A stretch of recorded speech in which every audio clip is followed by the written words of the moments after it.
بسم اللہ الرحمن الرحیم اللہم صلی علی محمد وآلہ وطرتہ بیعدد کل معلوم لکم۔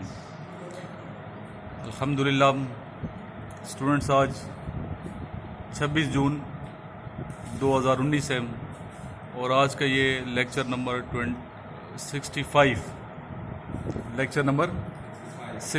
آپ ملاحظہ کر رہے ہیں۔ آج کے اس لیکچر میں ہم اکیڈیمکس پورشن کے ان کویشچنز پہ بات کریں گے جو آلریڈی پیپروں میں آ چکے ہیں لاسٹ، یعنی مختلف انیشل سینٹروں میں، اور اسی حوالے سے ہم نے ایک بک ترتیب دی تھی جو کہ آپ کے سامنے اسکرین پہ آپ کو نظر آ رہی ہے۔ یہ بک، اور اس بک میں نہ صرف وربل ٹیسٹ، نان وربل یعنی کہ اسکریننگ ٹیسٹ کی آپ کی پریپریشن ہو جاتی ہے، بلکہ اکیڈیمک پورشن جو ہے Pakistan army navy air force, تینوں اداروں کے اکیڈیمک پورشن کی اچھی تیاری ہو جاتی ہے، اور 1740-50 کویشچن ہیں اس کے اندر۔ اگر آپ یہ بک صحیح طریقے سے مطالعہ کریں، پڑھیں اور ڈیلی 100 کویشچن یاد کریں تو 17-18 دن میں آپ initial test academic portion clear کر سکتے ہیں۔ اس کے علاوہ جو میرے لیکچر ہیں 64 تک، وہ آپ سنیں اور ساتھ ساتھ اس بک کو آپ اسٹڈی کریں، تو انشاءاللہ تعالی چاہے آپ نیوی کے لیے دے رہے ہیں یا ایئر فورس کے لیے یا آرمی کے لیے، انیشل ٹیسٹ اکیڈیمک پورشن ضرور کلیئر ہو جائے گا اچھے مارک کے ساتھ۔ اور لاسٹ میں اس بک کے انٹرویو کی تیاری بھی کرائی گئی ہے، اور ہم نے انٹرویو کے وہی کویشچن اس بک میں شائع کیے ہیں جو انیشل سینٹروں میں اور ICSB میں پوچھے جاتے ہیں، تو انٹرویو کی بھی صحیح تیاری آپ اس بک سے کر سکتے ہیں۔ اسی بک سے کویشچن میں کروں گا اپنے اسٹوڈنٹ سے جو میرے پاس یہاں پہ اکیڈمی میں اسٹڈی کر رہے ہیں، تو ڈیلی ان کو میں 100 کویشچن دیتا ہوں یاد کرنے کے لیے۔ تو کتنے کویشچن میں آپ کو دیے تھے؟ میں نے 100 دیے تھے، ابھی 500 کویشچن میں نے آپ کو بتائے ہوئے تھے یاد کریں، فرسٹ 500، تو یقیناً آپ نے یاد کیے ہوں گے۔ ابھی ٹیسٹ بھی لیا آپ سے میں نے، ٹیسٹ نمبر 8، اور ابھی آپ سے زبانی بھی میں پوچھوں گا، دیکھتے ہیں کتنی آپ کی پریپریشن ہے۔ فرسٹ کویشچن میں پوچھوں گا آپ سے، when was the federal Shariah court established? 1980۔ Pakistan میں جو وفاقی شریعت کورٹ ہے، عدالت ہے، وہ 1980 میں یہ بنائی، اسٹیبلش کی گئی۔ Who was the second wife of our holy prophet peace be upon him? Sauda bint Zamaa رضی اللہ تعالیٰ عنہا۔ What is the most religious act in Islam? نماز۔ اور کتنا ذکر ہے نماز کا قرآن شریف میں؟ جی، 700 سے زیادہ نماز کا ذکر کیا ہے۔ اتنا اسٹریس کیا کہ اللہ تعالیٰ نے نماز، اللہ رب العزت ایک دفعہ ہی فرما دے نماز پڑھو، حکم دے تو بندے کی کیا مجال ہے؟ بندہ تو اللہ تعالیٰ کے حکم کے آگے سر تسلیم خم کرنے والا ہوتے ہیں، اور اللہ رب العزت نماز کی فوقیت اجاگر کرنے کے لیے بار بار نماز کا ذکر کرتے ہیں، حکم دے رہا ہے 700۔ جہاں نماز کا ذکر ہے وہاں زکوٰۃ کا ذکر بھی آیا ہے، جھکنے والوں کے ساتھ جھکیں اور زکوٰۃ ادا کریں۔ تو جھکنے والوں کے ساتھ جھکنے کا مقصد یہ ہے کہ ہمیں نماز با جماعت ادا کرنی چاہیے، جماعت کے ساتھ نماز ہم نے ادا کرنی ہے، قائم کرنے کا حکم ہے۔ قائم کا مقصد یہ نہیں کہ ہم نماز پڑھتے ہیں اور بھول جائیں، قائم کا نماز کی احکامات کو ہمیشہ قائم کریں، جو اللہ تعالیٰ کی احکامات ہیں ان کو قائم کریں۔ پریکٹیکل لوگوں کے ساتھ جو معاملات ہیں ان میں بھی ہم اس طرح رہیں کہ زندگی ہماری سہولت کے ساتھ گزرے، اپنے لیے بھی زندگی میں سہولت پیدا کریں اور دوسروں کے لیے بھی آسانیاں پیدا کریں۔ اور عبادات کا مقصد یہی ہوتا ہے کہ معاملات کو درست کیا جائے۔ اگر معاملات بگڑے ہوئے ہیں اپنے ریلیٹیوز کے ساتھ، رشتہ داروں کے ساتھ، ٹھیک ہے، پڑوسیوں کے ساتھ اور دیگر مسلمانوں کے ساتھ اور انسانوں کے ساتھ، اگر معاملات ٹھیک نہیں ہیں تو عبادات کا مقصد فوت ہو جاتے ہیں۔ تو اس لیے ہمیں چاہیے معاملات کو بھی درست کریں۔ اگر میں ٹیچر ہوں تو مسلمان ٹیچر ہوں، اگر میں اسٹوڈنٹ تو مسلمان اسٹوڈنٹ، نام کے ساتھ مسلمان لکھا ہوا ہے، اگر والد ہوں تو مسلمان والد ہوں، بیٹا ہوں تو مسلمان بیٹا ہوں۔ تو اسلام کے جو سنہری اصول ہیں اس کو ہمیشہ مد نظر رکھنا چاہیے، اور نماز صرف پڑھنی نہیں ہے بلکہ قائم رکھنی ہے، جس نماز قائم کرنے کا حکم ہے، مسجد کے باہر بھی نماز کو قائم کرنے میں اللہ کے احکامات کی پابندی ہر جگہ کرنی ہے، اور تا یاد جب تک زندگی یا سانسوں میں سانس ہے ہمیں چاہیے اللہ تعالیٰ کے حکم کے مطابق زندگی سنوارنے کی کوشش کریں گے۔ تو نماز جو ہے یہ فرض کب ہوئی ہے، کوئی بتا سکتے ہیں؟ جی ہجرت سے 2 سال پہلے فرض ہوئی ہے، اور وہ 90 تھی، 11 بعض کتابوں میں 10 90 آتے ہیں اور بعض میں 11 آتے ہیں، تو علماء اکرام میں اختلاف ہیں۔ اور نبی پاک صلی اللہ علیہ وسلم غار حرا میں اعلان نبوت سے پہلے بھی نماز ادا کیا کرتے تھے، عبادت کیا کرتے تھے۔ نماز کی فرضیہ جو ہے وہ میں بتا رہا ہوں 10 یا 11 میں ہوئی ہے۔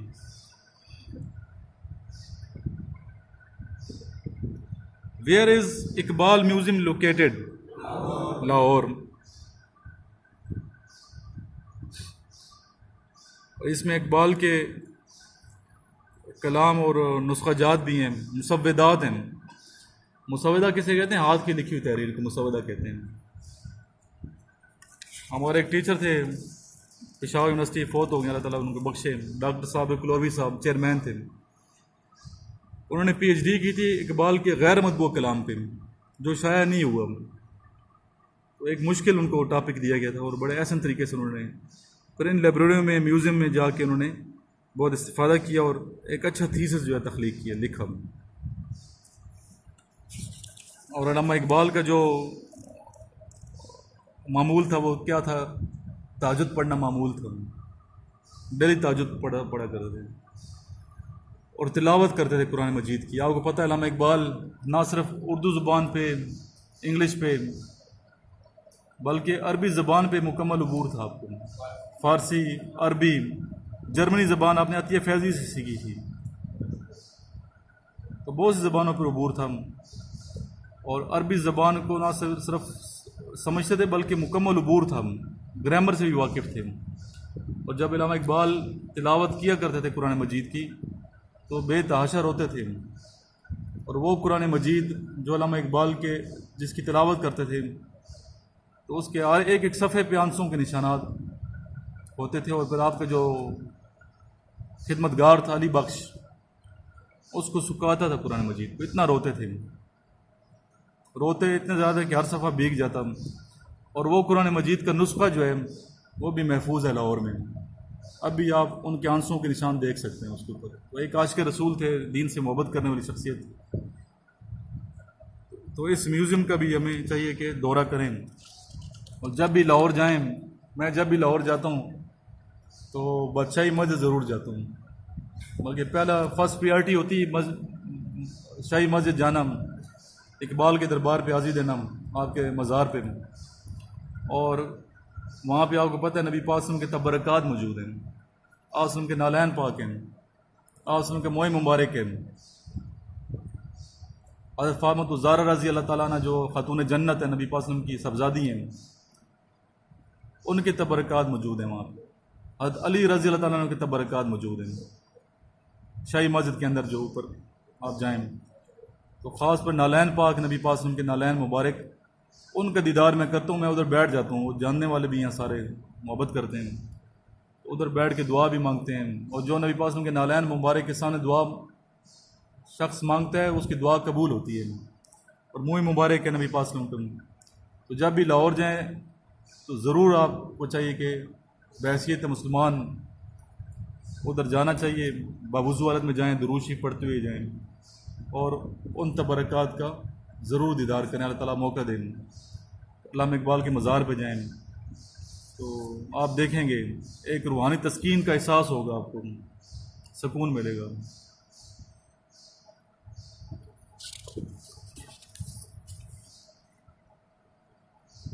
ابو Turab was the family name of Hazrat Ali رضی اللہ تعالیٰ عنہ۔ حضرت علی رضی اللہ تعالیٰ کو مولا علی کہنا چاہیے۔ ابھی تو مولانا طارق جمیل صاحب نے بھی یہ اسپیچ میں کہا ہے کہ مولا علی، اللہ تعالیٰ خود فرماتا ہے، کیا اللہ تعالیٰ فرماتا ہے؟ جس کا میں مولا اس کا علی مولا ہوں۔ تو مولا Ali, Abu Turab was the family name of Maula Ali, رضی اللہ تعالیٰ عنہم. How many obligatory acts are there in ablution? جی ایبلوشن کیسے کہتے ہیں؟ وضو. کتنے فرائض ہیں؟ کون کون سے؟ اور یہاں بک میں مسٹیک ہے، ادھر 3 لکھا ہے 4 ہیں. 3 غسل کے ہیں. اچھا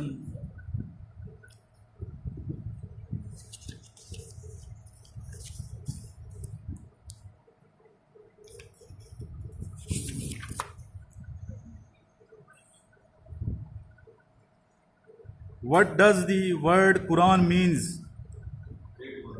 Read one. سب سے زیادہ پڑھی جانے والی کتاب، اور آپ سب سے زیادہ جو کتاب پڑھی جاتی ہے دنیا میں قرآن مجید ہے. اور اس کی حفاظت کا ذمہ کس نے لیا ہے؟ اللہ تعالیٰ نے لیا ہے. اور اتنی فصیح و بلیغ زبان عربی زبان ہے، اور کتنی ضخیم بک ہے یہ. 30 سپارے ہیں، لیکن جو بچہ ہوتا ہے چھوٹی عمر میں اس کو یاد کر لیتا ہے. یہ معجزہ ہے، اور ایک قیامت تک رہے. اللہ تعالیٰ نے خود اس کی حفاظت کا ذمہ لیا ہے. اور اتنی کوئی اور ایسی کتاب نہیں ہے جو یاد ہو جائے. نہ صرف زبانیں ان کو یاد ہوتی ہے بچوں کو، بلکہ تفسیر تک جانتے ہیں. What is the national tree of Pakistan? دیار. What is the capital of Tajikistan? Tajikistan کا جو کیپٹل ہے وہ کون سے؟ باکو. کل بھی یہ میں نے بتایا. BAKU Baku. BAKU. بھوٹان کا کیا ہے؟ Capital of Bhutan. سوڈان کا کیا ہے؟ کل پوچھا تھا میں نے. خرطوم. خرطوم. بھوٹان کا تھمپو ہے. تھمپو. سمجھ آئی؟ آبادی کے لحاظ سے سب سے بڑا دنیا کا جو ملک ہے، سب سے زیادہ جس کی آبادی ہے، وہ کون سا ملک ہے؟ چائنا. اور سب سے زیادہ گنجان آباد شہر کون سا ہے؟ City Tokyo. کس کا دارالحکومت ہے یہ؟ جاپان کا دارالحکومت ہے Tokyo. What is the largest and longest river of Pakistan? Indus river, جو ابھی یہاں سے گزرتے ہیں آگے پڑوس سے. دیکھا کرو جا کے. یہ جا کدھر رہے؟ گدو براج میں جا رہے ہیں، اور پھر آگے سمندر کی طرف جا رہے ہیں. دنیا کا سب سے بڑا جو دریا ہے کون سا ہے؟ دریا نیل ہے. یاد تو کیا ہوا ہے ماشاء اللہ آپ لوگوں نے.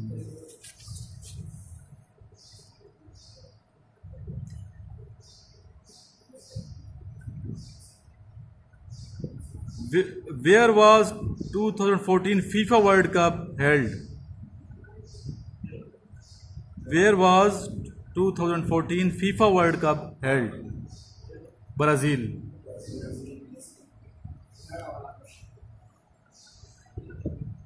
When is the International Day of Charity? 5 September. Charity کا دن دنیا میں 5 ستمبر. 6 ستمبر تو یوم دفاع ہے نا. چیریٹی خیرات کا دن،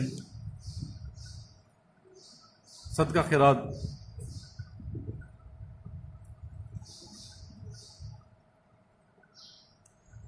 ایزی کویشچن پوچھ رہا ہوں، ایزی کویشچن، یہ تو آنا چاہیے آپ. How many blessings are there of reciting 1 word of Quran? 10. کتنی رحمتیں نازل ہوتی ہیں؟ اور الف لام میم ایک ورڈ نہیں ہے، 30 ہیں. الف ایک ہے، پھر لام الگ ہے. پھر مزید بھی علماء کرام نے جو مفسرین نے پیش کی کہ الف بھی 3 ہے. الف، پھر الف کے اندر 3 ہے، الف لام فے. تو اللہ کی مرضی ہے کتنا نواز دیں. اور آپ کو پتہ ہے کہ ڈیمکس ٹیسٹ میں کتنے پورشن ہوتے ہیں؟ 5 پورشن ہوتے ہیں. 50 نمبر کا آتا ہے آرمی کے لیے اسپیشلی. 5 پورشن ہوتے ہیں اس میں. ایک پورشن ہوتا ہے جنرل نالج کا. انٹرنیشنل اویئرنیس آپ کی ہونی چاہیے. جنرل نالج آپ نے کہاں سے انکریز کرنا ہے؟ ایک تو آپ نے تبصرے سننے ہیں، مختلف نیوز چینل پہ تبصرے جو ہوتے ہیں کرنٹ افیئرس کے حوالے سے آپ کا نالج انکریز ہوگا. پھر آپ نے بکس پڑھنی, جتنی بکس آپ کے پاس ہیں آپ پڑھیں, اسٹڈی کریں. یہ والی بک ہے ہماری اپنی جو بک شائع ہوئی ہوئی ہے, یہ آپ نے ضرور پڑھنی ہے. دوسرا پورشن ہوتا ہے Pakistan study, Pakistan affairs, 10 marks اس کے ہیں. تیسرا پورشن ہوتا ہے میتھس کا, میتھس کے کویشچن, ہائپر بولا, پیرا بولا, اس طرح کے کویشچنز بہت زیادہ آ رہے ہیں, اور اس میں میتھس کا جو پورشن ہے وہ آپ نے صحیح طریقے سے اسٹڈی کرنا ہے. نیکسٹ جو پورشن ہوتا ہے وہ ہوتا ہے انگلش کے حوالے سے, انگلش پری پوزیشن جو کرنا صاحب کو تیاری کرا رہے ہیں یہاں پہ, ٹھیک ہے, وہ آپ نے صحیح طریقے سے. اور 5واں پورشن کون سا ہے, اسلامک اسٹڈی کا, اسلامیات کا پورشن, بیسکس جو اسلام کے ہیں وہ آپ کو آنے چاہیے. اسی طریقے سے انٹرویو میں بھی مختلف پورشنز ہیں, ڈیٹیل میں بات ہو چکی تھی انٹرویو پہ. نمبر 1 آپ کی پرسنالٹی کے بارے میں کویشچن کیے جاتے ہیں کہ آپ کی پرسنالٹی کیسی ہے, فیملی بیک گراؤنڈ وغیرہ میں. دوسرا پورشن ہے جو کویشچنز کا وہ ہے افواج پاکستان کے بارے میں کتنا نالج ہے, پاکستان کے افواج, ایئر فورس, نیوی, آرمی کے بارے میں آپ کتنا انٹرسٹ لیتے ہیں, کتنا نالج ہے. اور انٹرنیشنل حوالے سے جو افواج ہیں اس حوالے سے بھی کویشچن کیے جاتے ہیں. تیسرا جو پورشن ہے وہ آ جاتا ہے پاکستان افیئرس کے حوالے سے, پاکستان کے بارے میں کتنی معلومات ہیں. اور چوتھا پورشن وہ آتا ہے انٹرویو میں انٹرنیشنل معلومات کتنی ہیں آپ کی. پھر اس میں کرنٹ افیئرس بھی آ جاتے ہیں, انٹرنیشنل حوالے سے ہسٹری, جغرافیہ اور کرنٹ افیئرس. اور پھر آخر میں بعض بچوں سے کچھ سے پوچھا جاتا ہے, انٹیلیجنس کویشچن کیے جاتے ہیں, ان کا ذہن چیک کرنے کے لیے, ان کی سوچ چیک کرنے کے لیے بھی ایسے کویشچن کیے جاتے ہیں کہ آپ کی سوچ آیا پازیٹیو ہے نیگیٹو ہے. پھر انٹیلیجنس کویشچن بھی آپ سے کیے جاتے ہیں پرسنالٹی کے حوالے سے. اوور آل پھر آپ دیکھا جاتا ہے کون بیسٹ ہے, اس کو پھر سلیکٹ کیا جاتا ہے آرمی میں. اسپیشلی یہ میں بتا رہا ہوں ISSB میں جو انٹرویو لیے جاتے ہیں, اس کی تیاری آپ نے صحیح طریقے سے کرنی ہے. نہ صرف یہ کہ آپ اپنی فیملی کے بارے میں بلکہ نیشنل انٹرنیشنل نالج بھی آپ کا بہت زیادہ وسیع ہونا چاہیے, کیونکہ کمپٹیشن بہت ٹف قسم کے ہیں. آپ یہ نہ سمجھیے کہ ہم ادھر تیاری بہت زور و شور سے, ذوق و شوق سے کر رہے ہیں, صبح سویرے آپ آتے ہیں 2 گھنٹے کلاسز لیتے ہیں, بلکہ آپ کے جو دوست ہیں جو مختلف کالجز میں پڑھتے ہیں وہ بھی تیاری خوب کر رہے ہیں. اس لیے کمپٹیشن آپ نے ان کے ساتھ کمپیٹ کرنا ہے, کمپیٹنسی آپ نے بڑھانی ہے. 3 چیزیں یاد رکھیں, کل بھی میں نے ایک جگہ بات کی کسی انٹرویو میں. نمبر 1 3 C کو یاد رکھیں. نمبر 1 C ہے کریکٹر. کریکٹر آپ کا بڑا اچھا پازیٹیو, حب الوطنی کا جذبہ بھی ہونا چاہیے اور ملت اسلامیہ سے محبت بھی ہونی چاہیے. اسٹرانگ کریکٹر کے حامل ہونا چاہیے شخص کو, اتنا اچھا ہو کہ دوسروں سے امپریس ہو, انسپائر ہو اور اس کو فالو کرے. دوسرا C آتا ہے کمپیٹنس. کمپیٹنس سے کیا مراد ہے کہ صلاحیت, آپ کی جو قابلیت ہے اس میں لو منوانا ہے, جو بھی فیلڈ ہے.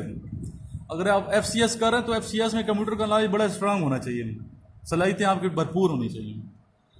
اس طرح اگر پری میڈیکل پڑھ رہے ہو تو میڈیکل کا نالج بڑا وسیع ہونا چاہیے. ایٹا کے جو ٹیسٹ آگے آ رہے ہیں اسپیشلی, تو صرف اس کی پریکٹس نہیں کرنی بلکہ آگے بہت زیادہ آپ نے آگے جانا ہے اور مختلف کمپٹیشن میں آپ نے شامل ہونا ہے میڈیکل کے حوالے سے.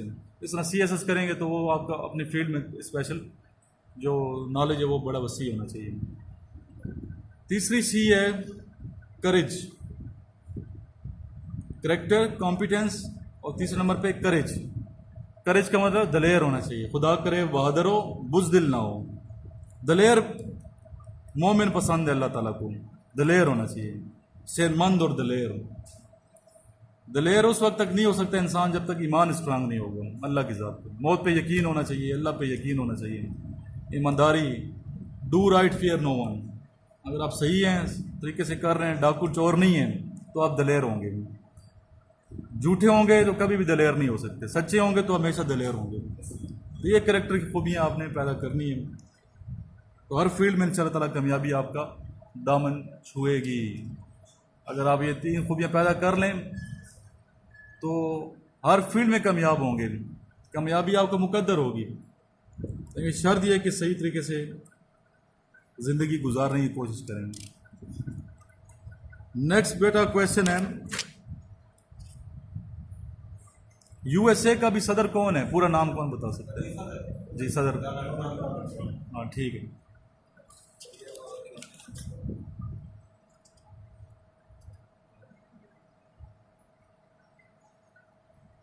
Who wrote عرب کا چاند بک؟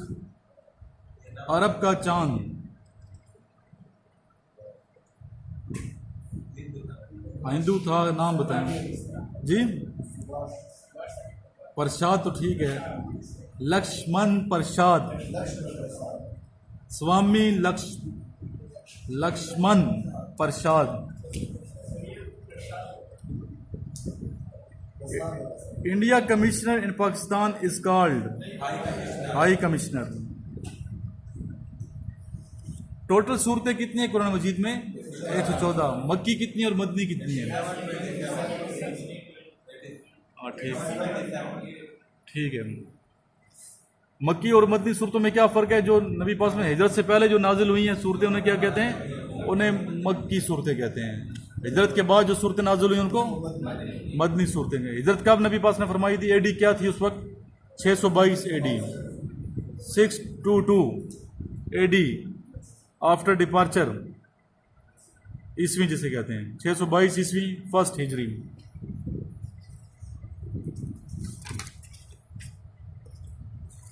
کل تو آپ ادھر نہیں بیٹھے تھے، آپ پیچھے والے ICB کی کلاس میں انیشل کی تیاری کر رہے ہیں آپ. چلیں، ہوا لگ رہی ہے پیچھے. صحیح. لیکچریٹ کس کے تیار ہے؟ صحیح. لیکچریٹ، امن کے لیے جنگ ضروری ہے. آپ نے کل اسپیچ کی تھی نا، آپ دوبارہ کر سکتے ہو، آج پھر کر سکتے ہیں.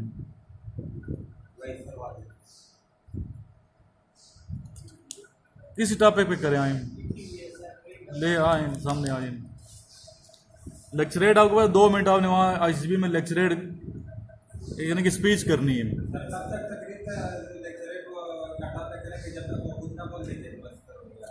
بس جب تک وہ کہے تھینک یو تو کرتے رہیں آپ، بہتر یہی ہے. تو بچے کیا کرتے ہیں؟ کنفیوز ہو جاتے ہیں، وہاں پہ بول ہی نہیں سکتے. تو اس میں ہوتے ہیں 3-4 لوگ ہوتے ہیں کنفیوز. بعض دفعہ لیکچریٹ جو پورا گروپ ان کے سامنے لیا جاتا ہے، جتنا آپ کا گروپ ہوتا ہے وہاں گروپس بنتے ہیں، آپ کو پتہ ہے چیسٹ نمبر الاٹ ہوتے ہیں. اور بعض دفعہ لیکچریٹ الگ سے بھی لے سکتے ہیں، وہ ان کی مرضی ہے. پہلے بیٹا اپنا نام بتاؤ.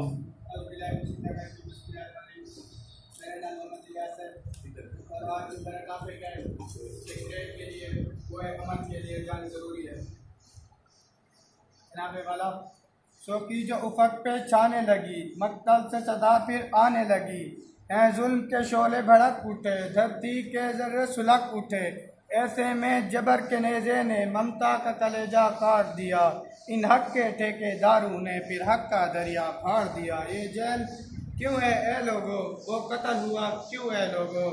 امن سے چاہت جرم ہے کیا، سچائی کی چاہت جرم ہے کیا. حق گوئی کی دعوت جرم ہے کیا، ظلم سے بغاوت جرم ہے کیا. جی وقار، امن سے چاہت حق گوئی کی دعوت ہے. ہاں میں ہوں انسان جو مسجود ملائک ہے. انسان جو کائنات آب گیر کا باسی، کارکنان قضا و قدر کا مالک، کائناتی سکون کا رکھوالا اور امن و امان کا بول بالا کرنے والا ہے. آج اپنی لہو لہوتری، اپنی ذات، اپنی پیوند خاک ذلت کے ہاتھوں ڈھونے پر مجبور ہوا ہے. اندھیری نگری کا باسی اور اسفل سافرین کا پیکر اپنی ہی لوگوں کی زندگی کو اجیرن بنا رہا ہے. ظلم کا بازار گرم کر رہا ہے. کہیں بھائی اپنے بھائی کا گلا کاٹ رہا ہے، کہیں امریت کا طویل طریق راج ہے، کہیں اپنی تمام تاسیہ کاریوں کے ساتھ ظلم کے ڈیرے ڈال رہا ہے. کہیں قدامت پرست مذہبی جنونی اپنے ظلم ظریفیوں کے جال بچھا رہا ہے. کہیں انتہا پسند اپنے اقاؤں کے بنوں کو بنانے کے لیے قول کا رواج جاری رکھا ہے. تو جناب والا، تو میں کہنے پر مجبور ہوں کہ امن کے لیے جنگ ضروری ہے. جناب والا، یہ حقیقت روز روشن کی طرح آیا ہے کہ ظلم کو نہ روکنے والا بھی ظلم میں شریک ہوتا ہے، قاتل کو نہ ٹوکنے والا بھی قتل میں شریک ہوتا ہے، باطل کو حق کی راہ نہ دکھلانے والا بھی باطل ہی کا کام رکاب ہوتا ہے. شاخ ستم کاٹ کر پھینک نہ دینے والا غنچی بھی ظلم کے پھلنے پھولنے کا ذمہ دار ہوتا ہے. گویا امن کے قیام کے لیے اور ظلم کے اس منظورے کو لگام ڈالنے کے لیے جناب والا یہ سبھی جانتے ہیں کہ ظالم کو روکنے کے لیے پیار کی نہیں بلکہ ہتھیار کی ضرورت ہے. قاتل کو ٹوکنے کے لیے محبت کی نہیں بندوق کی ضرورت ہے. باطل کا کلہ کما کرنے کے لیے الفت کی چاہت کی نہیں گولی کی ضرورت ہے. ظلم کی ہٹنا شکنی کے لیے نرمی کے رواج کے نہیں بلکہ سختی کے سماج کی ضرورت ہوتی ہے. بھارت کی پستی کے لیے سبقت کی پستی کی نہیں دوسرے کی پستی کی ضرورت ہے. تو جناب والا میں یہ کہنے پر مجبور ہوں کہ امن کے لیے جنگ ضروری ہے, امن کے لیے جنگ ضروری ہے. بس تھینک یو.